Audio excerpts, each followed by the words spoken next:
అందరికీ మరణాత. దివ్యదేవుడు మిమ్మల్ని ఆశీర్వదించును గాక.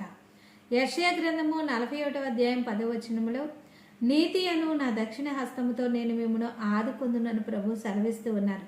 దేవుని పిల్లలారా, అనేకమైనటువంటి కష్టములు, శ్రమలు, ఇబ్బందులు, కుటుంబ పరిస్థితులు తారుమారుగా ఉన్నప్పుడు ఎంత ప్రయత్నం చేసినా కూడా మరి మనము విజయము సాధించినటువంటి పరిస్థితులు ఎదురవుతూ ఉన్నప్పుడు ఒక ఆలోచన వస్తుంది. ఫలానా వారు నాకు సహాయం చేస్తే బాగుండు, నా ఇంటి వారి నన్ను వదిలిపెట్టేశారు, నా రక్త సంబంధికులు నాకు ముఖం తిప్పుకుంటూ ఉన్నారు. ఈ ఆలోచనతో కృంగిపోవడం మాత్రమే కాక మరి ఒక విషయం ఏంటంటే, నేను వారికి ఎంత సహాయం చేశాను, ఇప్పుడు నాకు అవసరంగా ఉన్నప్పుడు నాకు వారు సహాయము చేయట్లేదు అనేటువంటి ఆలోచన కూడా కలిగి ఉంటారు. అటువంటి పరిస్థితుల్లో, కృంగిపోతూ ఉన్నటువంటి పరిస్థితుల్లో ఎవరి సహాయము మీకు అందకపోయినా కూడా, ఎవరు మీకు సహాయం చేయకపోయినా కూడా, ఇదిగో దేవాది దేవుడు, లోకరక్షకుడైనటువంటి దేవుడు, సర్వసృష్టిని కలగచేసినటువంటి దేవుడు, అదిగో సకల మానవాళిని కలగచేసినటువంటి దేవుడే ఈ సమయంలో మీకు సహాయం చేయడానికి ప్రభు సెలవిస్తూ ఉన్నటువంటి మాట ఏమిటి అంటే, నీతి అను నా దక్షిణ హస్తముతో నేను మీకు సహాయం చేస్తాను, నేను మిమ్మల్ని ఆదుకుంటాను. చూడండి, ఇశ్రాయేలీలు ఎర్ర సముద్రము దగ్గర నిలబడి ఉన్నారు. వెనకాల ఫరో సైన్యం తరుముకుంటూ వచ్చి వేస్తూ ఉన్నారు.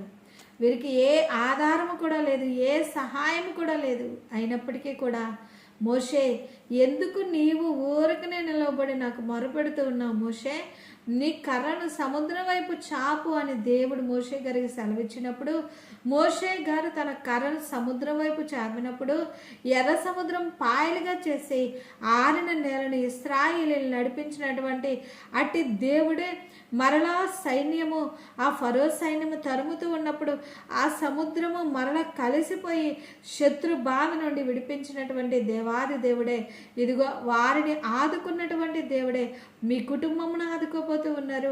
మీ భవిష్యత్తును ఆశీర్వదించిపోతూ ఉన్నారు. మీ బిడ్డల విషయంలో కలవరపడుతూ ఉన్నారు కదూ, చింతిస్తూ ఉన్నారు కదూ, నా బిడ్డల పరిస్థితి ఏమిటి, నేను ఏమీ చేయలేకపోతూ ఉన్నాను అనుకుంటూ ఉన్నా, తల్లిగా తండ్రిగా ఉన్నటువంటి దేవుని బిడ్డ, మీ బిడ్డలను ప్రభు ఆదుకుంటారు, మీ బిడ్డలను ప్రభు ఆశీర్వదిస్తారు. మీరు చేయవలసిన ఒకే ఒక పని ఏమిటి అంటే, ప్రభు పాదాలు పట్టుకోనండి, మీకేం కావాలో ప్రభుని అడగండి, ప్రార్థన చేయండి. మీరు ప్రార్థించిన ప్రతి ప్రార్థనాంశము నెరవేరుతుందని విశ్వాసమును కాపాడుకుంటూ విశ్వాసము చేత బలపరచబడండి.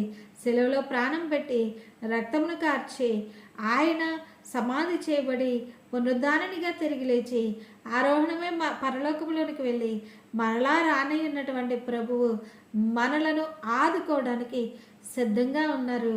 ప్రభు వైపు చూద్దాం. లోక కార్యాల వైపు చూస్తూ, లోకంలో ఉన్నటువంటి వార్తల వైపు చూస్తూ, లోక పరిస్థితుల వైపు చూస్తూ కలవరపడద్దు దేవుని బిడ్డ. దేవాది దేవుడు మిమ్మల్ని ఆదుకుంటారు, మిమ్మల్ని బలపరుస్తారు.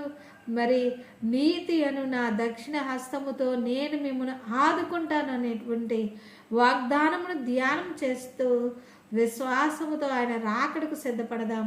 అటు ధన్యత ప్రభు అనుగ్రహించును గాక. చిన్న ప్రార్థన చేసుకుందాం. సర్వోన్నతుడమైన తండ్రి, కృప కలిగిన దేవ, మీ బిడ్డలైనటువంటి వారు ఏ కలవరంతో ఉన్నారో మీరు విడిపించండి. నాయన, కుటుంబాల్లో ఉన్న చిక్కులు, సమస్యలు, అనారోగ్యములు, బలహీనతలకు మీరు విడుదల దయచేయండి. మీ కాపుదలతో నింపండి ప్రభు, మీ సన్నిధితో నింపండి, మీ మహిమతో నింపండి. ప్రతి కుటుంబంలో ఆత్మీయ ఆశీర్వాదములు నాయన, అలాగనే శారీరక దీవెనలు అనుగ్రహించి మీరు ఆకలికి సిద్ధం చేయమని యేసయ్య పరిశుద్ధ నామంలో వేడుకుంటూ ఉన్నాము పరమ తండ్రి, ఆమేన్. నీతి అను తన దక్షిణ హస్తముతో దేవాది దేవుడు మిమ్మును బలపరిచి ఆశీర్వదించును గాక.